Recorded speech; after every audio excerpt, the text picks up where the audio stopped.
5월 7일 주일 오전 일부 예배를 드리겠습니다. 찬송가 426장 찬송입니다.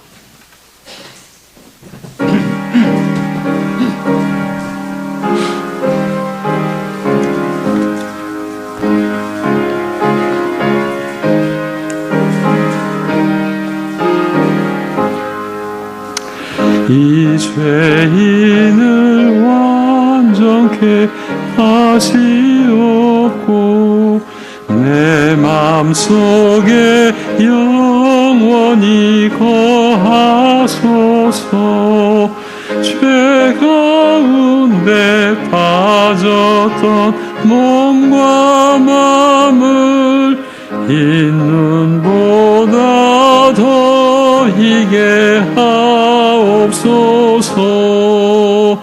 눈보다 더욱 희어지게 고시서서 정결케 하옵소서. 저보좌에 앉으신 주 예수여, 이 몸 주께 드리니 받으소서. 내 마음과 지식도 드리오니 이 눈보다 더 이게 하옵소서. 눈보다 더욱 희어지게 고시서서 정결케 하옵소서. 그 상하신 발 아래 엎드려서 날 깨끗게 하시기 원합니다. 날 정결케 하는 피 믿사오니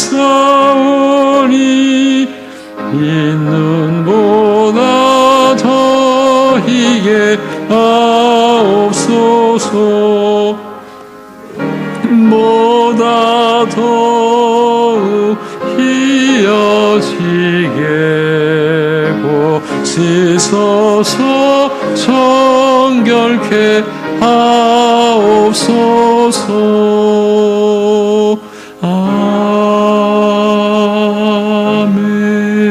아멘. 사도신경으로 하나님 아버지 앞에서 신앙 고백 드리겠습니다.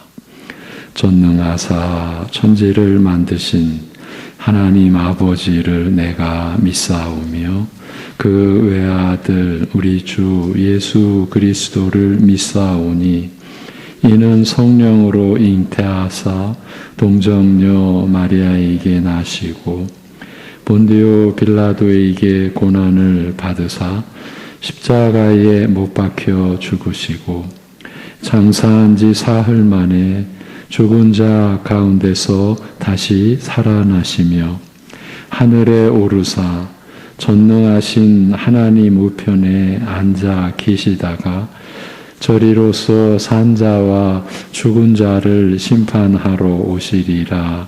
성령을 믿사오며 거룩한 공회와 성도가 서로 교통하는 것과 죄를 사하여 주시는 것과 몸이 다시 사는 것과 영원히 사는 것을 믿사옵나이다. 아멘.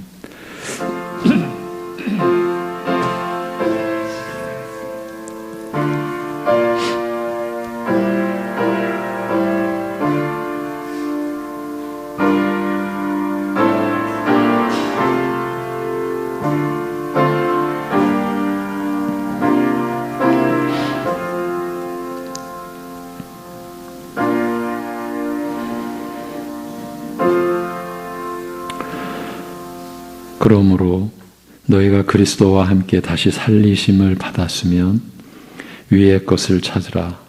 거기는 그리스도께서 하나님 우편에 앉아 계시느니라. 위의 것을 생각하고 땅의 것을 생각하지 말라. 이는 너희가 죽었고 너희 생명이 그리스도와 함께 하나님 안에 감추어졌음이라. 아멘. 그리스도와 함께 다시 살리심을 받는 그 모든 은혜를 베풀어 주신 하나님 아버지, 이 시간 저희를 긍휼히 여겨 주셔서 저희의 몸과 마음, 저희 전체가 오직 하나님을 향하여 나아갈 수 있도록 우리의 심령을 주장하시고 오직 영과 진리로 예배 드릴 수 있게 하여 주시옵소서. 예수님의 이름으로 기도합니다. 아멘. 일어나셔서 30장, 다 함께 30장 찬송 드리겠습니다.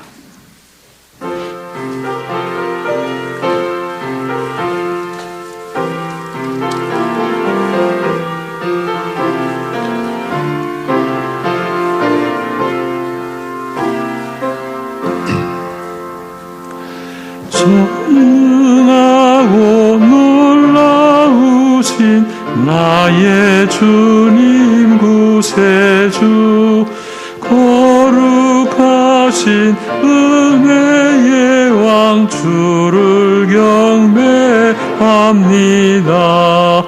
영광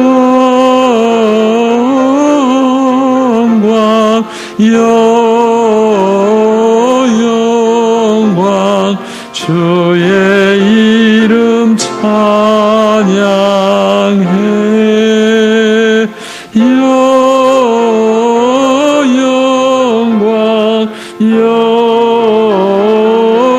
영광 귀한 이름 찬양해.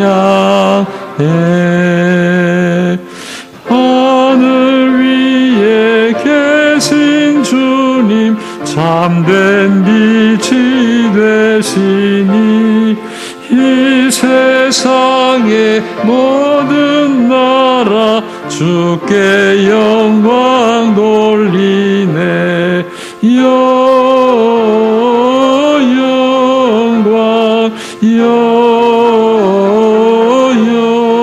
영광 주의 이름 찬양해. 영광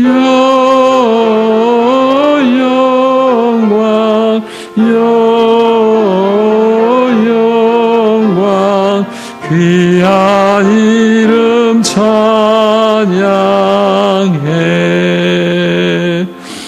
하늘나라 보좌에서 죄악 많은 세상에 우리 구원하시려고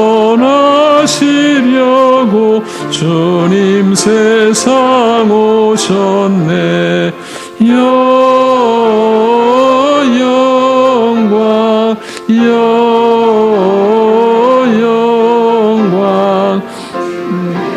이름 찬양해. 영광 영광 귀한 이름 찬양해.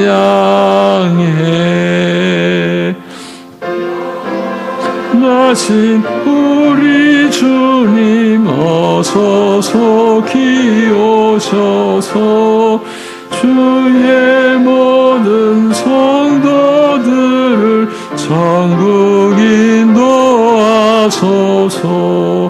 영광 영광 주의 이름 찬양해.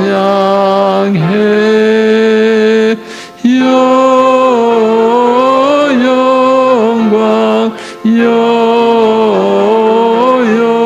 영광 귀한 이름 찬양해. 아멘.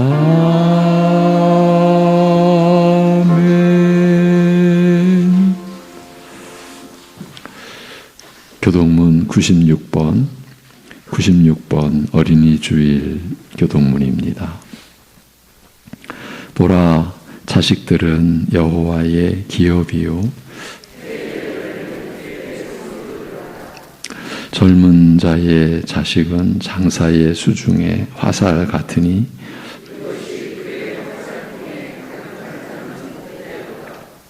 이르시되 진실로 너희에게 이르노니 너희가 돌이켜 어린아이들과 같이 되지 아니하면 그러므로 누구든지 이 어린아이와 같이 자기를 낮추는 사람이 또 누구든지 내 이름으로 이런 어린아이 하나를 영접하면 또 아비들아 너희 자녀를 노엽게 하지 말고 오직 주의 교훈과 훈계로 양육하라.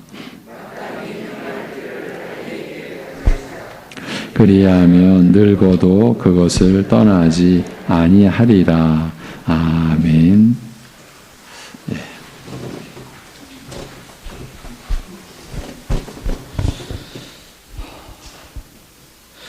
오직 하늘 보좌에 앉으사 참으로 눈부신 그 영광의 빛을 발하시는 하나님 아버지, 이 시간도 오직 하나님만이 영광을 받으시기에 합당하신 분이심을 알기에 저희가 하나님을 바라보며 이렇게 함께 모여서 예배를 드리오니 저희들이 드리는 이 예배를 통하여서 홀로 영광을 받아 주시옵소서. 그 하나님의 빛을 떠난 자들에게 무엇이 있겠습니까? 그저 그 하나님의 나라 밖에서 그 죄악의 어둠 속에서 살아가면서도 그것이 얼마나 비참한지를 깨닫지 못하고 있었던 저희 가정들에게 은혜를 베풀어 주시어서 그 나라의 주인 되신 또한 하나님의 빛 되심을 보여주시고 깨달아 알게 하여 주시옵시고 그 나라 안으로 또한 인도하여 들여오게 하여 주시니 참으로 감사를 드리옵나이다. 이러함으로 정말 주님 안에서 참된 복을 누리게 된 우리 가정들이 정말 하나님을 예배할 수 있게 하여 주시옵시고 또 무엇보다도 이 가정들에게 맡기신 하나님의 귀한 아이들을 또한 저희들이 주님의 뜻으로 또 주님의 말씀으로 잘 가르치고 또 인도할 수 있도록 하여 주시옵소서.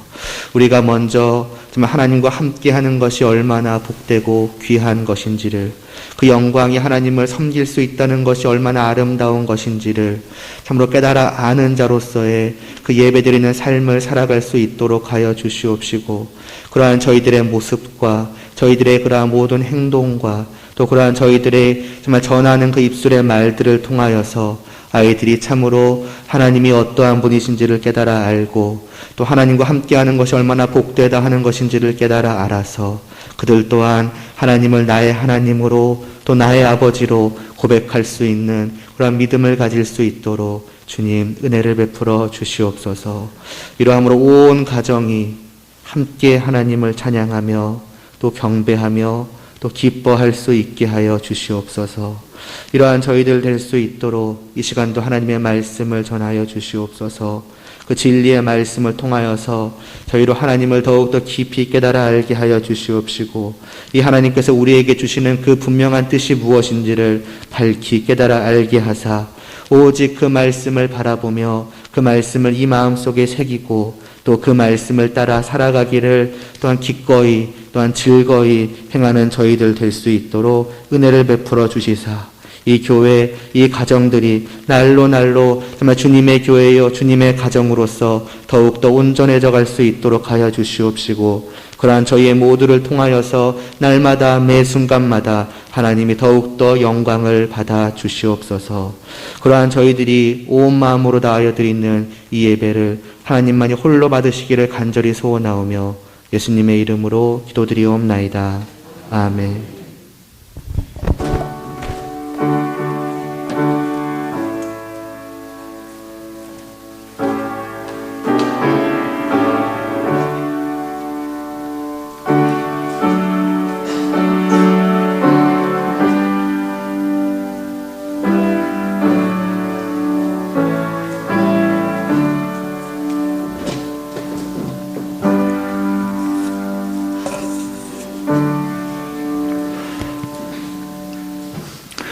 찬송가 548장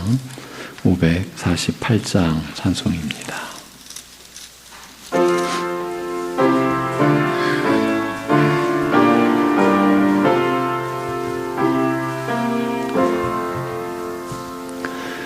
날 구속하신 주께 엎드려 그 크신 은혜 찬송합니다. 내 연약함을 긍휼히 보사 근심과 걱정 맡아 주소서.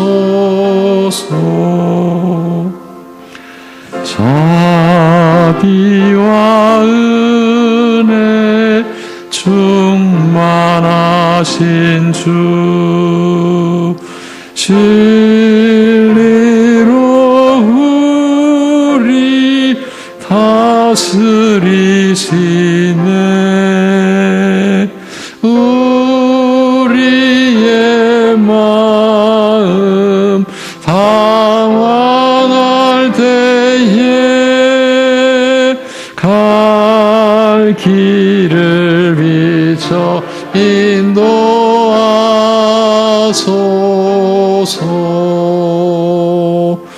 주님은 우리 생명이시며 진리와 길이 되시나이다.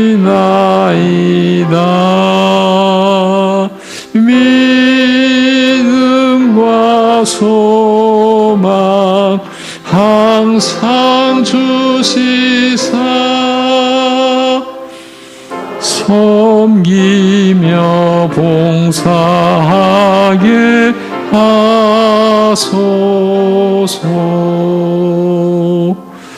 주님의 사랑 한량 없으니 나 같은 죄인 주 안에 살고 내 안에 주님 항상 계시니 죄악이 나를 주장 못하네.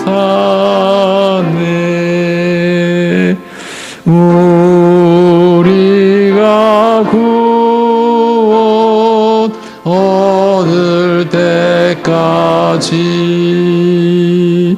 믿음에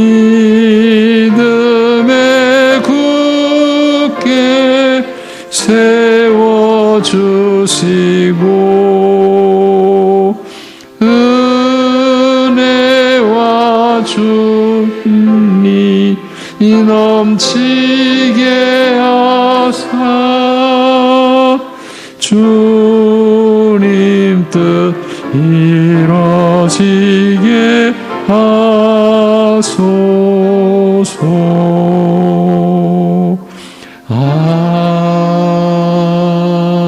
아멘.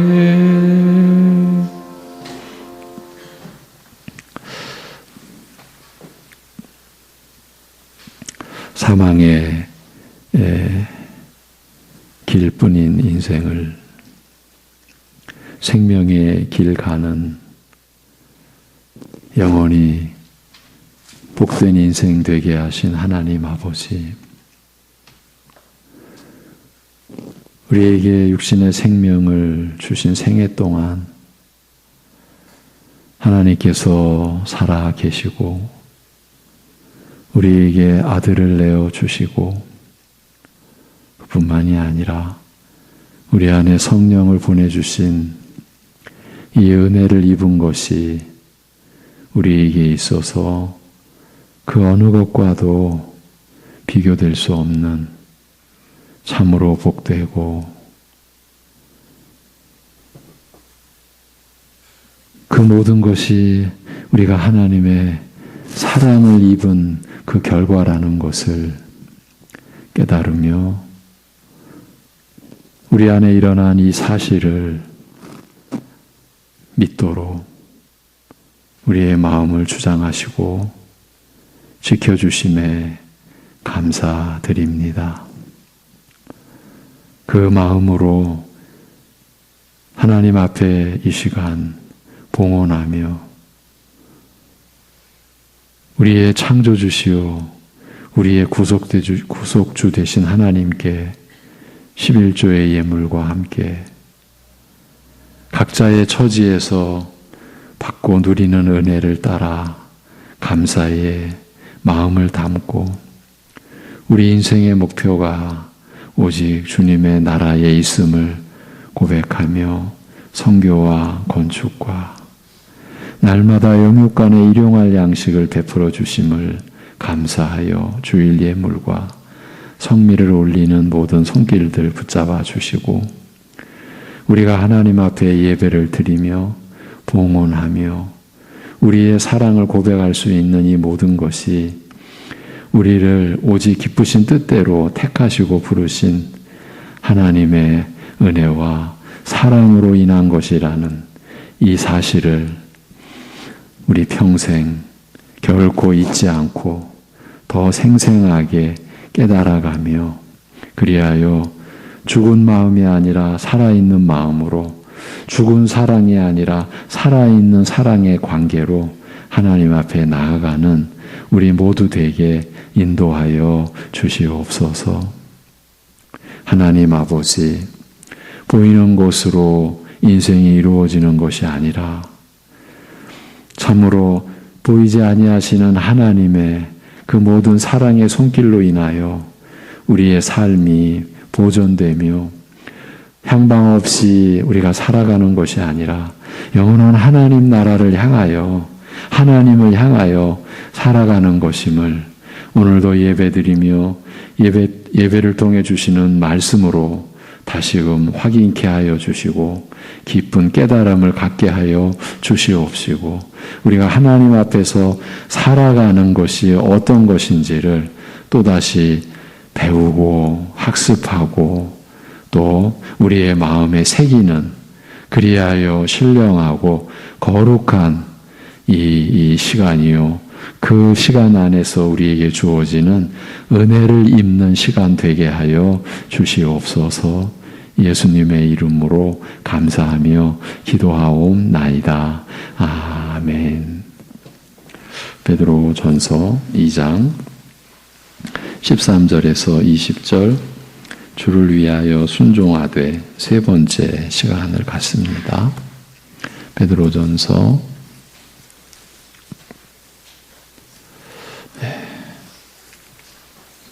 2장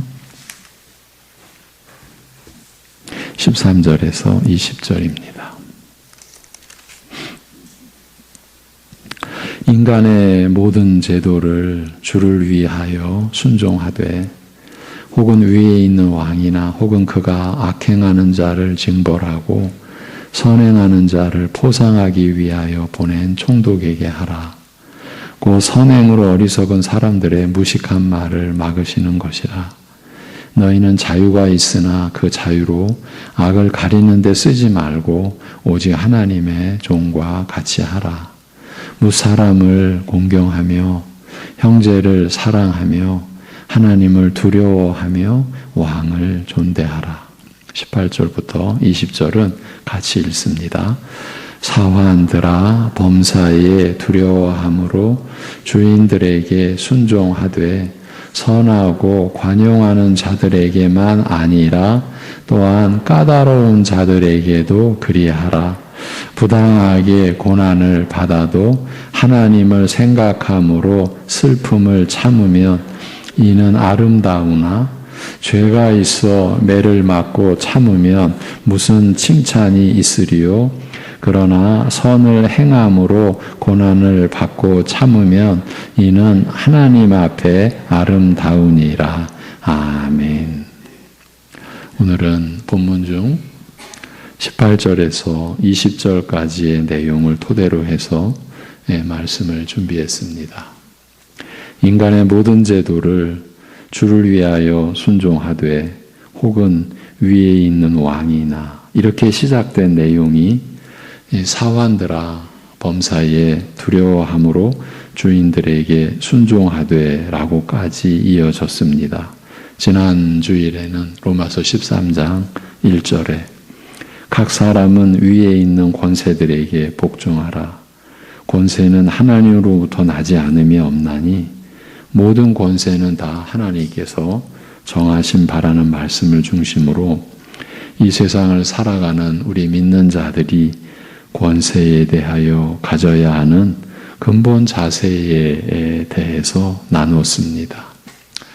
오늘은 노예 계층에 속하는 사환들에게 하신 말씀을 통해서 우리 신자들이 하나님으로부터 나지 않음이 없는 권세에 대하여 가져야 할 기초적인 이해와 근본 자세에 대하여 좀 더 실제적인 관점을 가지고 생각해 보고자 하는데 이 실제적인 측면을 고려해서 골로새서에 기록된 관련 구절로 말씀을 전하려고 합니다. 더 실제적인 그리고 좀 더 구체적인 내용을 전해드리려는 것입니다. 그 앞서 먼저 오늘 본문에 대해서 처음에 나누었던 내용을 되돌아 보겠습니다. 화면에 이제 본문이 준비가 됩니다. 18절 다 같이 사환들아 범사에 두려워함으로 주인들에게 순종하되 선하고 관용하는 자들에게만 아니라 또한 까다로운 자들에게도 그리하라. 아멘. 사환은 집에서 부리는 종을 가리킵니다. 종더러 주인에게 복종하라고 한 것은 모든 권위와 질서를 하나님께서 세우신 것으로 알고 두려움으로 지킬 것을 명한 말씀이라 할 수 있습니다. 그런데 선하고 관용하는 자들에게만 아니라 또한 까다로운 자들에게 그리하라고 말합니다. 성품이 선하고 너그러운 주인은 종으로서는 더할 나위 없이 좋은 상전이요 이런 상전에게 순종하는 것은 기쁨으로 감당할 만하겠으나 삐뚤어진 까탈스러운 주인은 아랫사람을 괴롭게 하는 상전이라 순종하는 것이 죽기보다 싫은 경우라 할 수 있습니다. 이것은 인간의 세운 모든 제도가 다 이상적이어서 우리 모든 사람에게 유익과 만족과 기쁨을 주는 것이 아니라 불완전하여 순종하기가 쉽지 않음을 은연중 일깨우는 말씀입니다. 국가를 비롯해서 인간 사회에 하나님께서 허락하신 질서와 제도들이 무수히 많습니다만 모두 한결같이 본래의 선한 목적대로 기능하는 것이 아니라 본래 목적에서 이탈하여 오히려 해를 끼치는 경우도 없지 않습니다. 사실을 말하면 해는 끼치지 않고 유익만 끼치는 그런 제도는 세상에 없습니다. 하나님께서 허락하신 제도들이라 할지라도 모든 권세와 제도와 질서는 부패한 인간으로 말미암아 결국 사람이 문제죠. 부패한 인간으로 말미암아 악용되거나 오용되는 까닭에 때로는 유익보다 해악을 끼치는 경우가 없지 않는 것입니다. 그런데 우리 믿는 자에게 권하기를 이런 타락한 제도와 질서에도 순종하라고 명합니다. 물론 악한 권세가 악한 일을 명해도 그대로 따라야 한다. 복종해야 한다는 뜻은 아닙니다만 사람에게 허락하신 모든 제도들이 다 온전치 못하다는 사실과 그럼에도 이런 제도와 질서를 함부로 부정하는 것을 경계하신 것이라고 할 수 있습니다. 우리가 볼 때마다 느끼는 거지만 어려운 일입니다. 우리 인생이 이런 어려움과 한계 속에서 그 위에서 살아가는 것 아니겠습니까? 19절 20절을 다시 봅니다. 19절 20절 부당하게 고난을 받아도 하나님을 생각함으로 슬픔을 참으면 이는 아름다우나 죄가 있어 매를 맞고 참으면 무슨 칭찬이 있으리요? 그러나 선을 행함으로 고난을 받고 참으면 이는 하나님 앞에 아름다우니라. 아멘. 죄에서 자유롭지 못하여 일그러지고 뒤틀린 제도들 때문에 신자가 겪어야 하는 고통과 괴로움이 적지 않음을 일깨우는 말씀입니다. 우리 주님께서 우리 신자들이 이런 뒤틀린 제도 속에서 살아가는 고통과 괴로움을 다 하신다는 그 전제가 깔려 있는 내용이죠. 그리고 비록 신자가 악에 굴복할 수는 없으나 인간의 세운 제도들의 이런 한계와 약점으로 불가피하게 겪게 되는 슬픔과 고통을 인내하는 것이 아름다울 수 있음을 일깨우는 말씀입니다. 이런 내용이 지난 첫 시간 대략적으로 우리가 보았던 부분입니다. 이런 내용을 염두에 이제 두고서 골로새서의 말씀을 보겠습니다. 골로새서 3장 22절에서 25절까지 골로새서 3장 22절에서 25절까지를 우리 함께 읽도록 하겠습니다. 다 같이 종들아 모든 일에 육신의 상전들에게 순종하되 사람을 기쁘게 하는 자와 같이 눈가림만 하지 말고 오직 주를 두려워하여 성실한 마음으로 하라. 무슨 일을 하든지 마음을 다하여 주께 하듯 하고 사람에게 하듯 하지 말라. 이는 기업의 상을 주께 받을 줄 아나니 너희는 주 그리스도를 섬기느니라. 불의를 행하는 자는 불의의 보응을 받으리니 주는 사람을 외모로 취하심이 없느니라. 아멘. 지금 같이 보셨지만 어려운 말씀입니다. 우리의 삶이 이렇게 이루어지고 전개되어야 한다라는 말씀이기 때문에 제가 어렵다고 말씀을 드린 겁니다. 사도 바울은 비록 가난하고 볼품없는 지역인 골로새에 살고 있었지만 거기서 성도가 된 이들에게 이 서신을 보내고 있습니다. 성도는 그리스도로 충분하다고 고백할 수 있는 지식과 그러니까 말씀의 지식과 믿음이 있는 자들이요. 우리가 신자, 그 성도가 누구냐? 그리스도로 충분하다고 고백할 수 있는 지식과 믿음이 있는 자들이요. 그들은 특별히 위의 것을 찾는 자들이라고 하였습니다. 산상수훈에서 우리 믿는 자들의 삶의 목표, 삶의 목적이 어디에 있다고 그랬습니까? 하나님의 나라와 그의 의를 구하는 데 있다. 골로새서에서는 위의 것을 찾는 것에 있다. 그래서 땅의 것을 생각하지 마라. 이렇게 우리에게 권고하죠.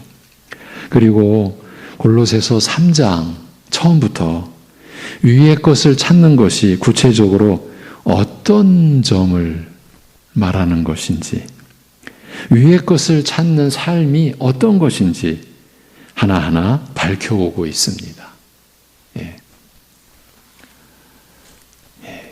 이제 그 가운데 성품에 관한 것이 이제 근본을 이루죠. 재작년이죠. 우리가 이 골로새서 3장 이 초반부에 성품에 관한 부분을 우리가 나눴었습니다. 오늘 말씀은 당시에 가장 열악한 환경에 놓여 있던 종된 자들에 관한 교훈입니다. 사실 가장 열악한 환경이라는 이 표현조차도 그 종의 신분에게는 합당치 않은 표현이라고 할 수 있습니다. 그래서 오늘 말씀이 우리에게 주는 도전은 심각한 겁니다. 이게 결코 간단한 이야기가 아닙니다. 노예 생활을 하면서도 그리스도인으로서 위의 것을 찾는다는 것은 이렇게 사는 거다. 이런 모습으로 산다는 그 말씀입니다. 오늘 살펴볼 내용이 이것입니다. 이 당시 로마 제국엔 여러 직업에 걸쳐 노예들이 대략 6천만 명 정도 있었다고 합니다. 더 많았겠죠. 예. 당시의 노예는 주인의 재산으로 취급당했습니다. 여러분이 상식적으로 알고 계시는 그런 내용을 좀 더 구체적으로 짚어드리는 겁니다. 노예의 인격은 아무것도 아니었고 없었죠. 예. 노예의 인격은 아무것도 아니었고 아무것도 소유할 수 없었습니다. 여러분, 이렇게도 수많은 사람들이 역사 속에서 생존했고 살아왔습니다. 어쩌면 우리의 조상의 조상의 조상, 그분들 중에 지금 우리가 언급하는 이러한 삶을 산 분들이 계셨을지도 모릅니다. 주인이 노예를 죽여도 크게 처벌받지 않았고 얼마든지 주인 마음대로 사고 팔 수 있는 물건 취급당하는 것은 예사였으며 늙거나 병약하게 되면 돌봄을 받을 수 없었을 뿐만 아니라 길가에 내던져지는 경우가 오히려 고마운 일이었습니다. 왜냐하면 그대로 죽일 수도 있었는데 그렇지는 않았으니까요. 죽이지 않고 그저 길가에 내던져 버렸으니까 그게 오히려 고마운 일이었다. 이렇게 말씀드린 거예요. 그게 노예 제도였습니다. 노예 제도의 원칙이었습니다. 이 원칙에 준하는 노예 생활을 그 당시 대부분의 나라에서 볼 수 있었다고 합니다. 각양의 환경 속에서 학대와 무관심의 대상이 되었고 죽을 때까지 그 신분을 벗어날 수 없었던 것입니다. 그뿐입니까? 자손 대대로 그 노예 신분은 또 이어져 가곤 했습니다. 그런 노예들 중에 전도자들이 전한 복음을 듣고 그리스도인이 된 사람들이 있었습니다. 새로운 피조물이요, 새로운 질서 속에 살게 됐다는 것을 알게 된 사람들이 일어나게 된 것입니다. 외적인 환경은 그대로입니다.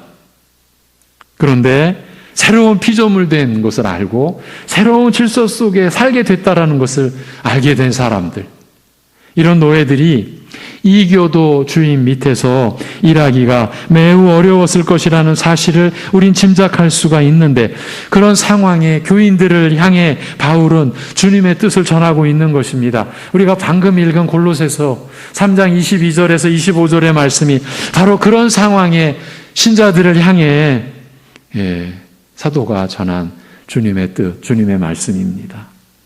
여러분, 사실 믿겨지십니까? 이 말씀은 오늘날의 사회 제도와 그 상황 자체는 일치하지 않습니다. 그러나 일반적으로 표현을 고용인과 피고용인이라는 관계가 유사하다라고 할 수 있을 것입니다.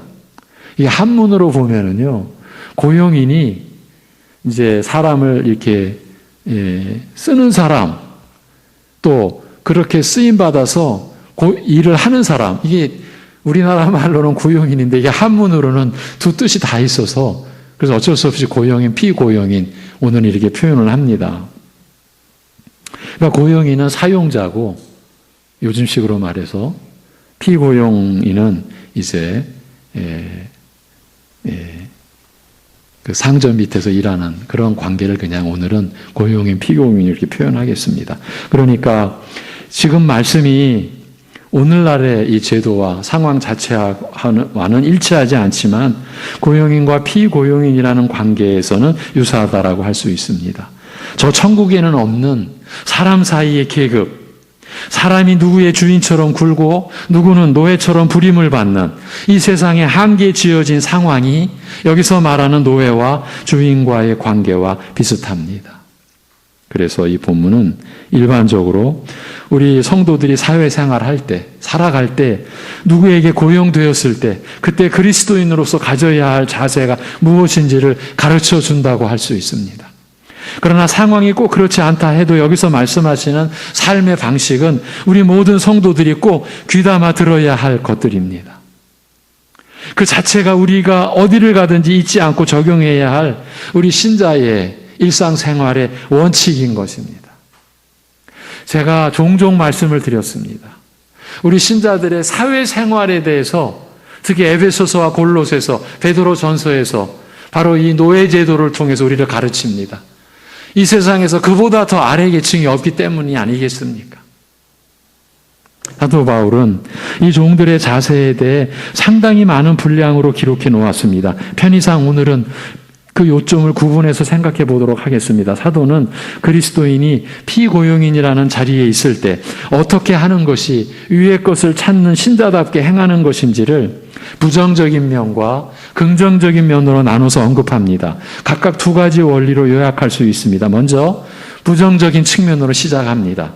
이렇게 하지 말라는 면에서, 그러니까 이렇게 살지 말라는 면에서 첫 번째는 눈가림만 하지 말라는 것입니다. 어디든지 눈가림만 하는 종이 있습니다. 상사의 눈치만 보는 직원들이 이 경우입니다.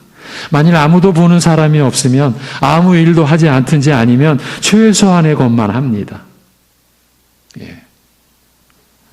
그러나 주인이 나타나면 그는 열심히 일하고 아주 충성하는 척합니다. 그것이 눈가림하는 것입니다. 사실 눈가림하는 것은 인간의 특기입니다. 사람이 볼 때와 안 볼 때에 전혀 다르게 행동하는 것은 뿌리 깊은 인간의 죄성입니다. 살인자들은 몰래 사람을 죽여놓고 안 죽인 척하지요. 횡령한 사람은 회사돈 몰래 빼돌리고 안 그런 척하지요. 삐뚤어진 신입사원은 윗사람이 있을 때만 열심히 일하고 없으면 컴퓨터 주식 투자에, 게임에, 또 뭐에 이렇게 일해야 하는 시간을 개인적으로 사용하지요. 다 눈가림하는 것입니다. 이것이 얼마나 무서운 죄성이냐 하면 하나님을 섬긴다는 일에까지 그 영향이 나타납니다. 대표적으로 사람이 많이 다니는 시장 바닥 한복판에서 기도하곤 했던 바리새인들이 그 예입니다.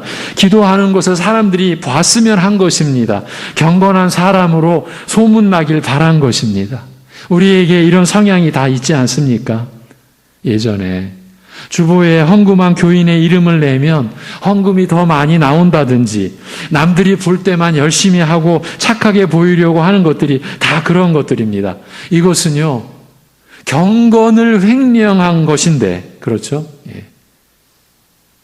경건을 횡령한 것인데 이는 하나님의 평가를 도둑질할 수 있다라고 생각한 것입니다. 하나님의 평가까지도 나는 내 뜻대로 도둑질할 수 있다. 이런 것은 우리에게 본래부터 있는 죄성이 신앙생활에까지 그 마술을 뻗친 것이죠. 여러분, 이 눈가림하는 이 죄의 본성은요, 우리 모두에게 적용되는, 우리의 삶의 전반에 적용되는 것이죠. 예. 그런데 지금 주님은 노예를 통해서 이걸 가르치고 계세요. 네. 우리 모두에게 이런 죄성이 있습니다. 어린아이도 잘못해놓고도 혼날 것이 두려워 부모님한테 안 했다고 뻔히 보이는 거짓말을 하지 않습니까? 예, 오래전 들은 동료 목사의 얘기입니다. 그 목사님이 아이들이 어릴 때부터 컴퓨터를 조금씩 하라고 하고 특히 주일 저녁 예배 때는 부모님이 돌아올 때까지 절대 하지 말라고 했답니다. 늘 예배 끝나고 와서 물어보면 안 했다고 말하곤 했는데 이제 몇 년 지나서 아이들이 자라서 중학생이 되었을 때 어느 날 가족들 분위기가 화기애애할 때 그때 이실직고 하더랍니다. 엄마 아빠 저녁 예배 가셨을 때 컴퓨터 게임 여러 번 했다고 어느 날은 오실 시간이 임박해서까지 게임하고서는 들킬까봐 컴퓨터에 열심히 부채질하면서 시켰었다고. 얼마나 열심히 했어요. 이실직고에서 웃으면서 용서받고 넘어간 얘기지만 사실 이 눈 가린 문제는 경건의 치명적인 독소로 우리를 괴롭히는 문제입니다. 현실적인 문제입니다. 아담과 하와가 나무 뒤에 숨었던 것과 선악을 알게 하는 나무의 열매를 먹고 나서 나무 뒤에 숨었던 것과 무화과 나뭇잎으로 자기 몸을 가렸던 그때부터 우리에게 유전되어 온 무서운 죄성입니다. 누가 가르쳐 주지 않아도 눈가림만 하려는 습성은 우리에게 뿌리 깊이 박혀 있고 그것이 신앙생활에까지 영향을 미치고 있습니다. 눈가림만 하면 되리라고 착각하는 것입니다. 우리도 거듭나기 전에는 이 눈가림만 하면 될 것처럼 생각하고 또 그렇게 하는 것을 오히려 약사 빠르다, 적응력이 있다, 세상 사는 지혜가 있다, 사회생활 잘한다고 하면서 부추기는 그런 경향이 있었습니다. 그걸 가지고 신앙생활도 하려고 드는 것이 죄의 교활한 생각입니다. 그러나 사도 바울은 이제 위의 것을 찾는 그리스도인이 되었으면, 지금 사도 베드로가 베드로 전서에서 언급한 대로 말하면 그리스도의 부활로 말미암아 거듭나서 이제 순전한 말씀의 양식으로 자라가는 이제 신자라면, 성도가 되었으면 그 습성과 싸워서 버리라는 말입니다. 어디를 가서 무슨 일을 하든지 눈가림만 하는 그런 경향을 무서운 죄로 알고 버리라는 말입니다. 이 지금 노예들에게 주인 앞에서 눈가림식으로 일하거나 눈가림식으로 살지 말라라는, 여러분 이 점을 놓치시면 안 됩니다. 부정적인 측면의 두 번째는 사람에게 하듯 하지 말라는 것입니다. 좀 더 근본적인 겁니다. 사람에게 하듯 하지 말라. 지금 이 노예인데 인격도 자기 소유도 아무것도 없는 그런 노예의 그 그리스도인이 된 신자에게 사람에게 하듯 하지 말라라는 겁니다. 22절에서 사람을 기쁘게 하는 자와 같이 눈가림만 하지 말라라는 말과 23절 후반부에 사람에게 하듯 하지 말라라는 말씀이 이 부정적인 측면의 첫 번째, 두 번째 이어지는 내용입니다. 이 말은 눈가림만 하지 말라는 말과 밀접한 관계에서 나오는 것으로서 우리 그리스도인은 사람들이 보지 않을 때에도 지켜보시는 분이 있다라는 점을 기억해야 한다는 말입니다.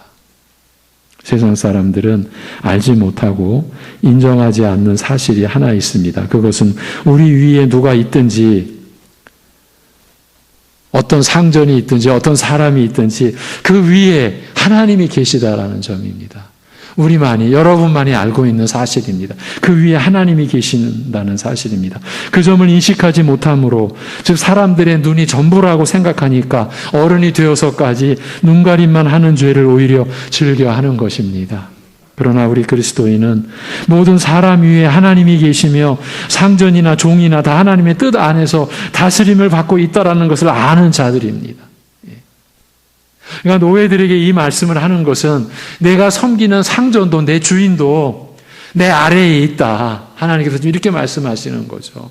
종이나 상전이나 다 하나님의 뜻 안에서 다스림을 받고 있다는 것을 아는 자들입니다. 지금 이것이 권세에 대한 말씀의 근본된 내용인 것입니다. 우리가 세운 제도들을 통해 권세를 가르치시는 것은 근본적으로 하나님의 권세에 대한 인식을 갖도록 하시려는 것입니다.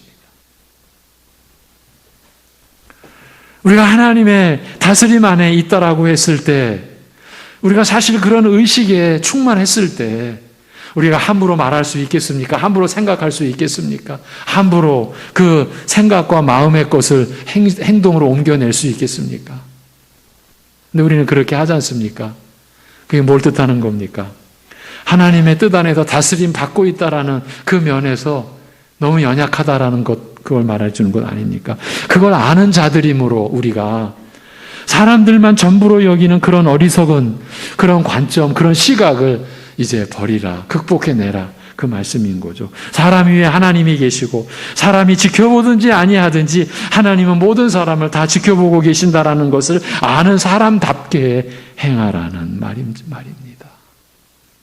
그리스도인은 어느 회사에 들어가서 어떤 일터에 어떤 직장에 들어가서 어떤 상사와 일하더라도 그 회사나 그 상사만을 전부로 여기질 않습니다.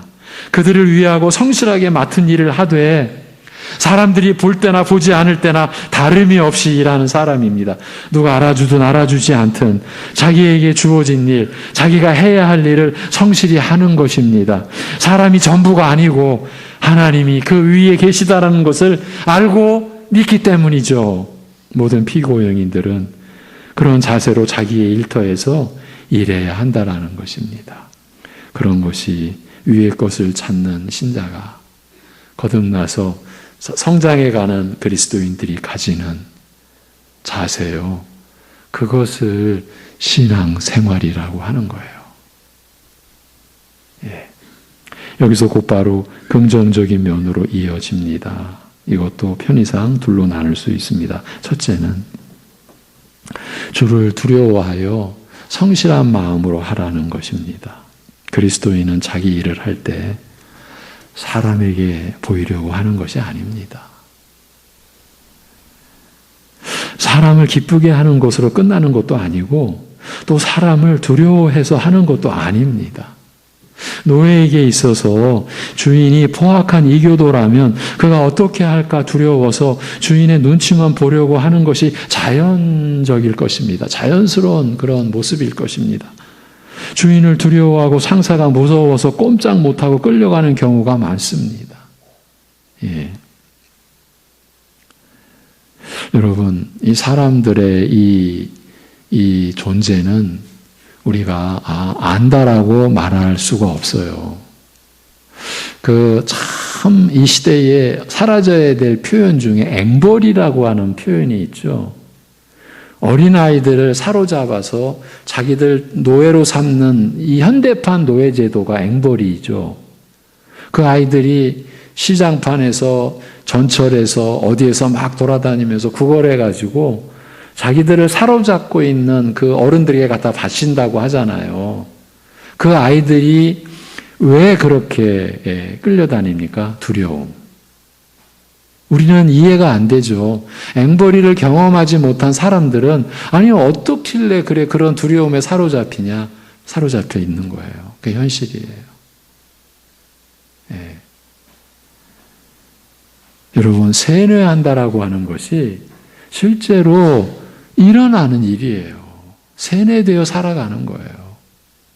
예. 여러분, 혹시 우리가 평생 십자가의 그리스도의 못 박히심, 이 말씀을 들으니까 혹시 우리도 세뇌되어 가고 있는 거 아니야? 혹시 그런 생각을 하고 계시는 분은 안 계시겠죠? 제가 여러분을 세뇌시키고 있는 것이라고 생각해서는 안 되겠죠? 그런 경우는 다른 경우입니다. 예, 그런 경우도 다른 본문을 가지고 말씀을 전하기로 하고요. 요즘에 새벽 예배 때 그 관련된 얘기를 계속 나누고 있습니다.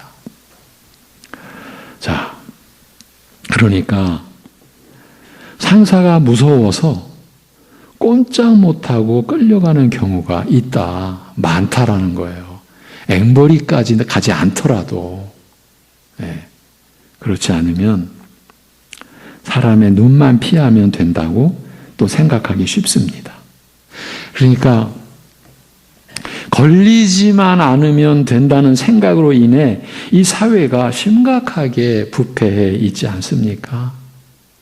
음주운전하여 걸리지 않고 집에 왔을 때의 이 상승하는 기분은 해본 사람만이 안다라고 하지 않습니까? 물론 저도 들어서 이런 말씀 드리는 겁니다. 음주운전해서 걸리지 않고 집에 왔을 때에 그때 독특하게 느끼는 어떤 감정이 있답니다. 고양되는 기분. 그걸 사람들은 쾌감이라고 표현한다고도 한답니다. 예. 해본 사람만이 아는 거죠. 그런데 그 일로 인해서 일어나는 비참한 일들이 얼마나 많습니까? 예. 그런 걸 자랑으로 아는 이 세상에서 그냥 걸리지만 않으면 된다는 거죠. 또 걸리지 않으면 그걸 또 자랑으로 여기는 거죠. 난 안 걸렸어. 예. 그리고 걸리지 않게 하는 것을 자기 권리로, 자기 능력으로, 예. 이게 내 능력이야. 그런 걸 자랑으로 하는 이 세상에서 우리 그리스도인은 진정 두려운 우리의 주인은 사람이 아니라 하나님이심을 기억해야 한다는 말입니다. 우리가 진정 두려워해야 할 대상은 우리 주님 예수 그리스도이시라는 그 말입니다. 이 두려움은 병적으로 소심한 그 두려움을 가지라는 말이 아닙니다. 불쌍한 노예가 포악한 주인의 채찍을 두려워하듯 하는 그런 두려움이 아닙니다. 여기서 지금 바울 사도가 콕 집어서 두려워하여 라고 표현한 건 그 두려움이 아닙니다. 이 두려움은 고린도전서 2장 3절에서 사도 바울이 내가 너희 가운데 거할 때에 약하고 두려워하고 심히 떨었노라고 말할 때에 그 두려움이나 그 떨림과 같습니다. 이 두려움과 떨림의 원인은 무엇입니까? 바울 사도 그가 고린도 교인들을 무서워했기 때문이 아닙니다. 사도는 그런 식으로 사람을 두려워하지 않았습니다. 그러나 학자들과 똑똑하다라고 하는 학자들과 죽이려 덤비는 유대인, 막강한 권력의 로마의 통치자도 두려워하지 않았습니다. 그럼 사도의 두려움은 무엇이었겠습니까? 그것은 주인과 하늘의 주인을 주님과 하늘의 주인을 어떻게 하다 잘못 대언하지 않을까, 하나님이 전하라 하신 복음을 잘못 전하지는 않을까 하는 그 두려움이었습니다. 내가 그래서 그리스도의 십자가를 헛되게 하는 것은 아닐까, 그 두려움이었습니다. 그런 사람들은 그런 잘못을 범할 위험이 있음을 알았고 그래서 두렵고 떨렸던 것입니다. 오직 주를 두려워하라는 말씀은 그것입니다. 주님의 영광을 훼손시키지는 않을까, 하나님의 이름을 내가 먹칠하지는 않을까 하는 그 조심성을 언급한 것입니다. 오래전 한 성도님의 고백입니다. 십자가 목걸이를 이제는 안 한답니다. 그 목걸이는 내가 신자라는 표시인데 신자라고 표를 내며 주님을 욕되게 할까봐 조심하기 위해서 이제 그 목걸이를 목에서 떼냅니다. 그런 조심성으로 하기 때문에 그리스도인은 자기 일을 눈가림으로 하지 못하는 겁니다. 성실한 마음으로 하게 되는 겁니다. 누가 보든 보지 않든, 사람이 내게 어떻게 하든 대우가 좋든 좋지 않든 일단 자기가 해야 할 일은 하나님의 주인 되심을 인하여 하는 것입니다. 그러므로 그리스도인은 어떤 일을 하든지 전력을 다하게 되어 있는 거예요. 전력을 다해야 합니다.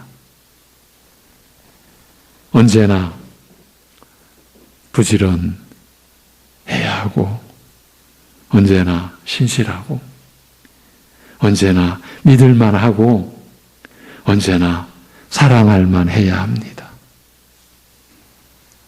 바울 사도가 빌립보서에서도 이런 진술을 해놓은 기록이 있죠. 능력은 믿지 않는 사람보다 떨어질 수 있습니다. 그러나 최선을 다할 수 있습니다. 신실할 수 있고 눈치만 보지 않으며 신용이 있을 수 있습니다. 일해야 할 시간을 전도한다고 써버리지도 않습니다. 회사의 기물을 교회를 위해 함부로 갖다 대지 않습니다. 이것은 가장 훌륭한 전도 방법입니다. 초대 기독교가 어떻게 해서 전파될 수 있었는가를 알게 해주는 대목입니다. 그들은 거액의 돈을 뿌려가면서 광고를 하는 메머드 집회를 열어서 확장된 것이 아닙니다. 그리스도인 한 사람 한 사람이 모두 자기 일에 충실했기 때문입니다. 믿지 않는 사람들에게서도 정직하고 유능하고 신용이 있음을 인정받았기 때문이었습니다. 그래서 긍정적인 면에 두 번째 요점으로 넘어갑니다. 무슨 일을 하든지 마음을 다하여 죽게 하듯 하라. 부정적인 측면에서는 사람에게 하듯 하지 마라. 긍정적인 면에서는 무슨 일을 하든지 마음을 다하여 죽게 하듯 하라. 무슨 일을 하든지 주님을 섬기는 자세로 하라고 하는 거예요. 지금 노예들에게 이렇게 말씀하시는 거예요. 너희는 지금 너의 상전, 그의 상전이 좋은 상전이든지 포악한 상전이든지 그 주인의 종이 아니다. 너희는 나의 종들이다. 지금 이 말씀하는 거예요. 너를 위해 십자가에 못 박혀 죽고 너를 위해 사흘 만에 부활한 나의 종이다. 지금 이거를 일깨워 주는 거예요. 누구에게? 노예들에게. 그런 의미에서요, 사도는 복음 설교를 아주 심각한 일로 생각했었습니다. 두렵고 나는 약한 존재요, 떨린다고 고백하지 않았습니까? 그러나 설교와 전도와 기도만이 하나님의 일이 아닙니다. 세상에 죄 짓는 것 말고 모든 일거리들이 하나님 앞에서 하나님께서 허락하신 일입니다. 이것이 무슨 뜻이냐 하면 모든 신자들, 모든 그리스도인은 지금 자신이 피고용인으로서 하고 있는 일이 하나님의 일을 하고 있다는 바로 그 얘기입니다. 그것입니다. 여러분 믿어지십니까?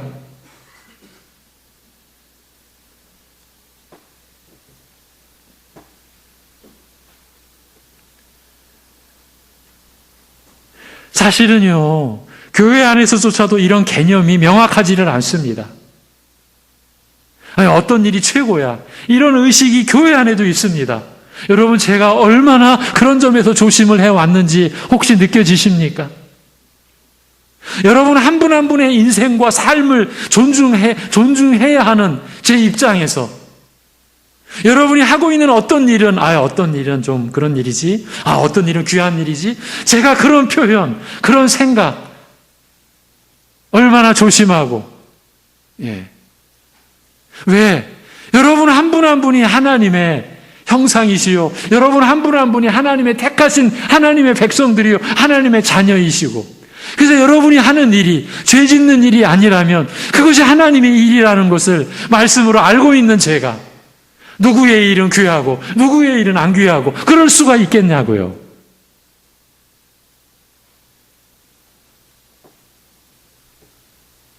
근데 어릴 적 저는 교회 안에서 그런 거를 보고 듣고 자랐어요. 내가 자식을 키우면 무슨 일을 시켜야지. 여러분, 그 무슨 일의 첫째가 뭐겠습니까? 여러분 짐작하시는 게 거의 틀림이 없을 것입니다.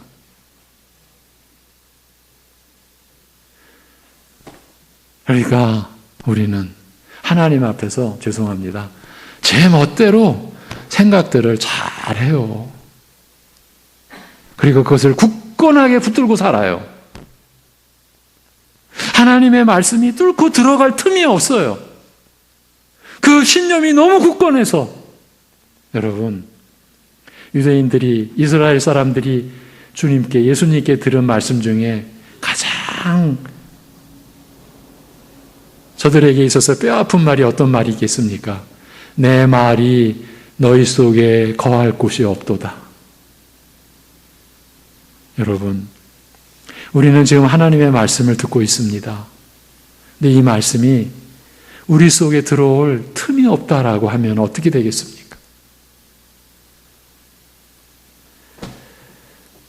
세상에 죄 짓는 것 말고 모든 일이 하나님 앞에서 하나님께서 허락하신 일입니다. 그러니까 모든 그리스도인은 지금 자신이 피고용인으로서 하고 있는 일이 하나님의 일을 하고 있는 것이에요. 무슨 일을 하든지 죽게 하듯 하라는 말을 직장에서 일보다는, 자기가 해야 될 일보다는 복음화시키기 위한 전도나 기도회를 조직해야 한다라고 생각하는 것은 넌센스입니다. 여러분이 속해 있는 그곳에서의 여러분의 일을 죽게 하듯 마음을 다하여 성실히 하는 것이 그곳을 복음화시키는 최고의 길입니다.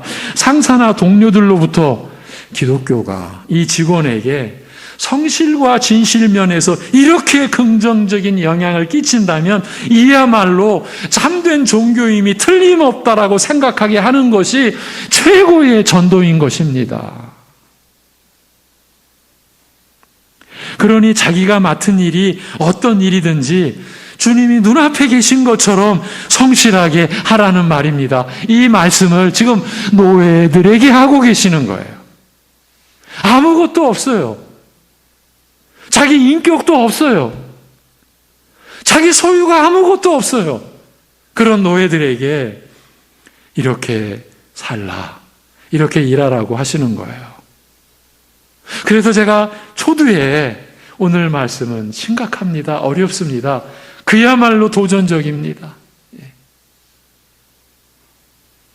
저 개인적으로 저는 말씀의 일꾼으로 이 말씀을 전해야 될 입장에서 이거 어떻게 전하지? 그런 다음 그렇게 해야 할 이유를 밝힙니다. 24절입니다. 같이 읽습니다. 시작. 이는 기업의 상을 주께 받을 줄 아나니 너희는 주 그리스도를 섬기느니라. 아멘. 지금 노예들에게 말하는 거예요. 기업의 상을 주께 받을 줄 아나니 너희는 주 그리스도를 섬기느니라. 이 말이 너희는 지금 너희 상전의 종이 아니다. 주님의 종이다. 너희는. 지금 노예들에게 이렇게 말씀하시는 거예요. 여러분에게도 이렇게 말씀하시는 거예요. 여러분이 일을 하면서 어떤 대우를 받고 어떻게 대접을 받든 어떻게 취급을 당하든 그것은 여러분의 본봉이 아닙니다. 본봉이라면 기본급이라는 말이죠. 그게 여러분의 기본급이 아닙니다. 우리가 일하면서 받는 월급이나 대우는 우리가 받을 것의 전부가 아닙니다. 대부분 세상 사람은요, 최소한으로 일하고 최고로 받으려고 합니다. 이것이 이 세상의 경제 원칙입니다. 여러분, 이 원칙이 경제학의 기초요 토대입니다. 최소한으로 일하고 최고로, 그러니까 최소한의 투자를 해서 최대의 산출을 내는 것, 이게 경제 원칙이고 이것이 경제학 첫 시간에 가르쳐지는 그 내용이에요. 이것이 세상의 법칙입니다. 그것이 안 될 때, 즉 최소한으로 일하고 최고로 받지 못할 때 스트레스를 사람들은 받게 되는 거예요. 왜 내가 스트레스를 받지? 세상이 이런 원칙으로 되어 있으니까. 최소로 일하고 최고로 받지 못할 때 누구나 스트레스를 많이 받아요. 그러나 우리 그리스도인은 월급이 적어도 맡은 일에 최선을 다해야 합니다. 때가 되면 필요한 만큼 주시든지 다른 길을 허락하실 것입니다. 그렇지 않더라도 해야 할 일이라면 얼마든지 성실하게 해야 할 이유가 있다고 말씀하는 게 오늘 본문이에요. 우리가 받을 참된 대우는 여기 이 땅에서가 아니라 하나님이 준비하신 영광의 하늘나라이기 때문이라고 합니다. 영광의 하늘나라가 우리의 본봉이요 우리의 월급입니다. 주님께서 우리를 생각해 주시고 대우해 주시는 것이 우리의 본봉입니다. 왜냐하면 우리가 지금 무슨 일을 하고 있든지 그리스도인이 하는 일은 주님을 섬기는 일이기 때문입니다. 이 말씀이에요. 주님을 섬기는 일인 거예요. 얼핏 보면 내가 그저 살려고 일하는 것 같은데 그것이 아니라고 합니다. 예전에는 이런 표현을 썼죠. 입에 풀칠한다. 사는 말을. 그만큼 이 먹는 것이 어려울 때는 입에 풀칠하려고 일한다. 이런 표현들을 썼었어요. 우리 지금 자녀들은 이런 말을 모르죠. 그런데 그렇게 입에 풀칠하려고 그저 살려고 일하는 것 같은데 그것이 아니라고 합니다. 주님을 섬기는 방식이라고 합니다. 그리스도인이 하는 모든 일은 주님을 섬기는 것입니다. 그 대가로 하나님이 가족 부양을 할 수 있는 은혜를 주시는 것입니다. 그것이 하나님이 주시는 보수입니다.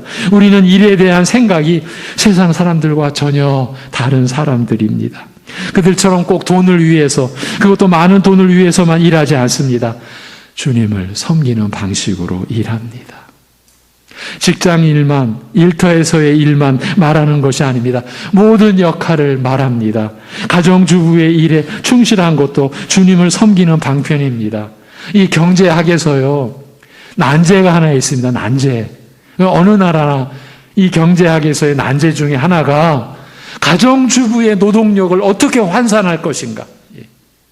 사실은 국가가 운영되는 것, 가정이 받쳐주는 것인데 그 가정을 받쳐주는 가장 기본적인 일이 전업주부, 가정주부의 일인데 이 노동력을 어떻게 환산해야 되는가? 가정주부의 일에 충실한 것도 주님을 섬기는 방편입니다. 티도 안 나죠. 알아주는 사람도 없는 그런 모든 일이 다 주님을 섬기는 일입니다.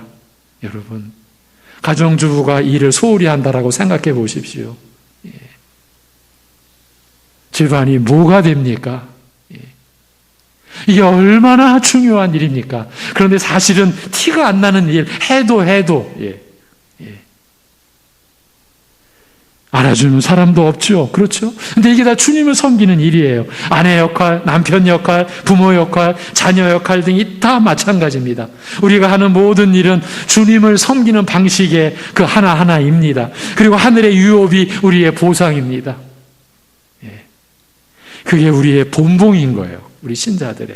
주님께서 대우해 주시는 것이 우리에게 있어서 우리가 받을 참된 대우인 거예요. 세상에서 많이 받지 못하더라도 낙심할 것 없습니다.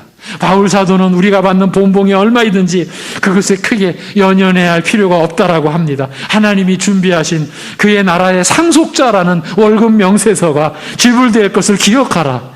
하나님 나라의 상속자, 이것이 우리의 진정한 본봉이고 월급이고 그 명세서다. 이거를 기억하라. 세상에서 부당하게 대접받는다라고 해도 너희는 가장 큰 보상을 받은 자임을 기억하고 너희의 일에 계속 최선을 다하라는 말이에요. 생각해 보십시오. 노예들이 무슨 월급 명세서가 있었겠습니까? 자기 소유가 근본적으로 없는데. 그리고 사도는 마지막으로 경고도 잊지 않습니다. 25절입니다. 시작. 불의를 행하는 자는 불의의 보응을 받으리니 주는 사람을 외모로 취하심이 없느니라. 이 외모로 취하지 않으신다라는 것은 사람을 편파적으로 보지 않으신다라는 거예요. 그러니까 봐주지 않으신다라는 그런 뜻이거든요. 이는 자기 역할을 이와 같은 가르침으로가 아니라, 오늘 우리가 나눈 말씀으로가 아니라 자기 상식이나 자기 주관이나 세상의 방식대로 생각하여 세상 사람들과 똑같은 개념으로 사는 자들, 특별히 신자들에 대한 경고인 거예요. 25절이 심판은 언제나 말씀에 대한 순종 여부로 이루어지는 것이지, 여러분 잊으시면 안 됩니다. 하나님의 심판은 말씀에 대한 순종 여부로 이루어지는 것이지, 하나님은 교회 다닌다고 해서 얼굴 봐주는 법이 없다라는 말이에요. 사람들에게 아무리 칭찬받고 그 경건과 성실을 인정받는다고 해도 하나님은 그가 눈가림만 한 것인지 진실로 남이 보든 안 보든 죽게 하듯 성실을 다 하였는지를 다 아십니다. 그러니 만일 이와 같은 말씀대로 행하지 않는 자는 하나님의 계명을 불순종한 자로 판정받아 잘못 행한 대가를 톡톡히 하나님께 받을 것이라고 합니다. 다시 말하면 직업이나 역할에 대해 세상 방식대로만 가치관을 갖고 사는 자들은 그들이 아무리 성공하고 땅에서 대우받고 인정받았다 할지라도 창조주이신 하나님의 뜻을 무시하고 사람을 기쁘게 하며 눈가림만 하는 것을 계속하는 한 하나님께로부터는 응분의 대가를 심판으로 받을 것이라는 그 말입니다. 이는 직업이나 각자에게 주어진 역할에도 하나님의 깊은 지혜와 섭리가 들어있기 때문입니다. 이러므로 이런 말씀들을 알아서 자기가 하는 일, 맡은 일에 그대로 말씀대로 시행하는 자들이 위의 것을 찾는 자고 거듭나서 자라가는 그리스도인입니다. 택함받은 신자들은 이렇게 살기 위해 난 사람들입니다. 이 점을 아는 자들만이 이 부조리한 세상에서 주님이 자기에게 맡기신 일을 성실하게 잘 해낼 수 있습니다. 이런 말씀의 지식과 기도로 우리는 우리의 위치에서 참된 신앙생활을 이루어갈 수 있습니다. 기도하겠습니다. 하나님 아버지, 우리 자신을 돌아보게 해 주셨습니다. 우리가 살아가는 것이 하나님을 섬기는 방식의 하나하나라는 것을 일깨워 주셨습니다. 하나님 아버지, 이 말씀의 가르침이 하나님께서 그토록 사랑하시는 우리 모든 신자들의 마음속에 임하게, 우리의 마음을 꿰뚫고 들어와 우리의 마음속에 거하는 말씀 되게, 그리고 그 말씀을 성령께서 풀어주시고 그 말씀이 우리의 삶 속에서 역사하여 우리가 이 말씀을 따라 우리의 삶이 변화되고 새로워지고 그 이전의 마음과 생각이 근본적으로 변화되어지고 우리가 무슨 일을 어디서 어떻게 하든지 그 모든 것이 주님을 섬기는 일이요. 그래서 우리가 주님께 하듯 해야 할 일이라고 하는 그 명제를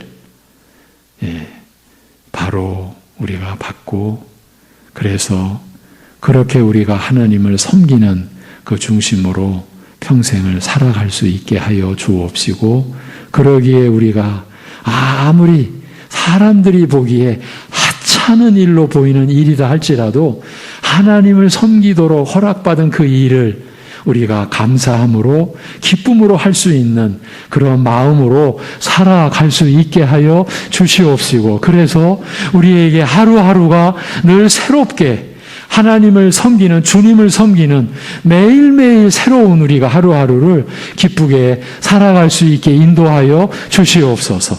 아버지 하나님, 우리 자녀들을 우리가 이러한 말씀에 지식을 가지고 가르치고 양육하고 그래서 이 세상 방식대로 우리가 자녀들을 세우는 것이 아니라 이와 같은 말씀의 그 개념과 말씀의 지식 안에서 우리 자녀들을 하나님의 사람들로 하나님의 자녀로 세워서 어디에 가서 무슨 일을 하든지 이 세상에 신실한 사람으로 신용을 줄 사람으로 기독교가 이런 사람을 세우는구나 하는 것을 보여줄 수 있는 우리 자녀들로 우리가 자녀들을 양육해 갈 수 있도록 은혜를 베풀어 주시옵소서. 이 모든 것을 주님께 의탁드리옵고 우리 주 예수 그리스도의 이름으로 기도하옵나이다. 아멘. 465장 찬송입니다.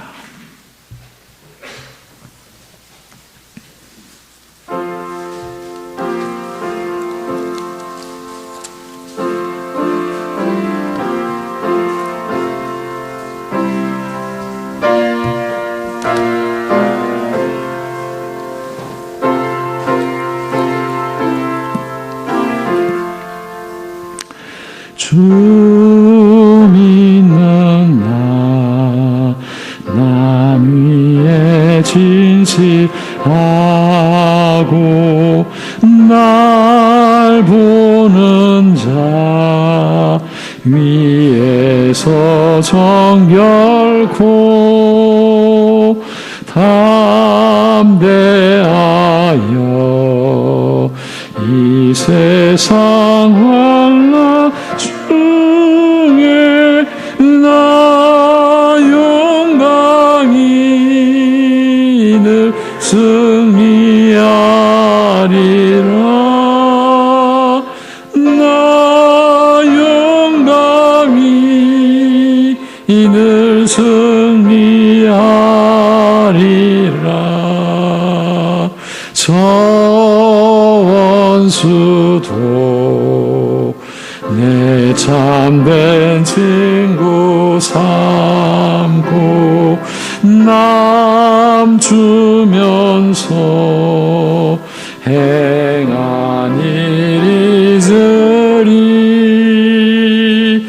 연약한 나 의로운 겸손하여 늘 섬기며 기쁘게 살리라. 늘 섬기며 기쁘게 살리라. 늘 바빠도 나 힘써 기도하며 주와 함께 늘 교제하리라. 주 가신 길 그 발자 주를 따라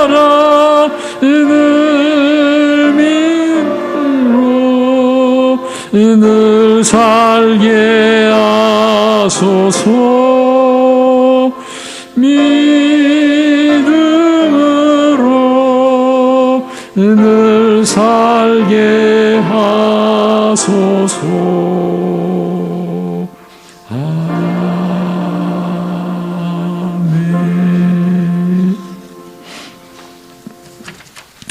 네, 다음 주일 예배 말씀 안내 베드로전서 2장 21절에서 25절 너희를 위하여 고난을 받으사.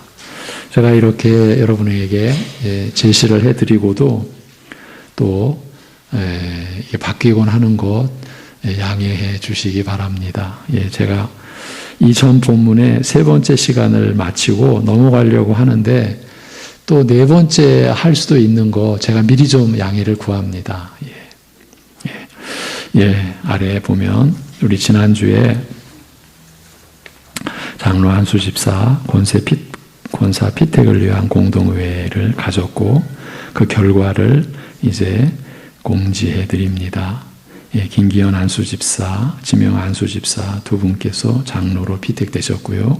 강성호 집사, 권초로 집사, 노대룡 집사 이 세 분이 안수 집사로 피택되셨고요. 노영란 집사, 황영신 집사 이 두 분이 권사로 피택되셨고요. 우리 이은석 권사님께서는 권사로 취임을 하시게 됐습니다. 임직식은 우리 노회의 그 규정상 1년 뒤에, 그러니까 2024년도 4월, 5월쯤에 하게 되고, 그 동안은 이분들이 이제 여러분을 섬기기 위한 학습, 교육을 받게 되고, 이제 장로 피택자들은 노회에서 장로 고시를 또 통과해야만 합니다. 제가 늘 강조해 드리지만 교회의 직분은 일꾼입니다. 바로 교회를 섬기는 일꾼들로 세워지도록 기도해 주시고요. 우리 모두가 함께 같이 가야 될 길입니다. 오늘 2부 예배 후에 권사 원례가 있습니다. 경기선호여전도연합회 실행위원회가 15일 월요일 오전 11시 부천 평안교회당에서 열립니다. 뒷장에 가면 기독교 개혁신보, 문서 선교라고 하죠. 우리 교단의 기독교 개혁 신보사를 위해 기도해 주시기 바랍니다. 우리 교회와 가정, 민족과 나라를 위해서 영육간의 연약한 교우들을 위해서 늘 우리 함께 기도해야 되겠습니다. 앞면에 잠언 30장 7절 8절 이번 주 묵상 9절 한 절씩 할 수가 없어서 부득이 2절을 이어서 같이 보시겠습니다. 시작. 내가 2가지 일을 주께 구하여 싸우니 내가 죽기 전에 내게 거절하지 마시옵소서. 곧 헛된 것과 거짓말을 내게서 멀리 하옵시며 나를 가난하게도 마옵시고 부하게도 마옵시고 오직 필요한 양식으로 나를 먹이시옵소서. 아멘. 축도함으로 예배를 마치겠습니다. 우리의 주 예수 그리스도의 은혜와 아버지 하나님의 사랑하심과 성령님의 교통하심이 우리가 하는 모든 일이 주님을 섬기는 방식의 하나임을 말씀을 따라 그 확신을 가지고 어떻게 무슨 일을 하며 살든지 주님을 섬기기에 감사함으로 기쁨으로 살아가고 있는 모든 이들과 이러한 믿음의 비밀을 알고자 구하는 모든 이들 안에 영원토록 함께 하시기를 주님의 이름으로 축원하옵나이다. 아멘.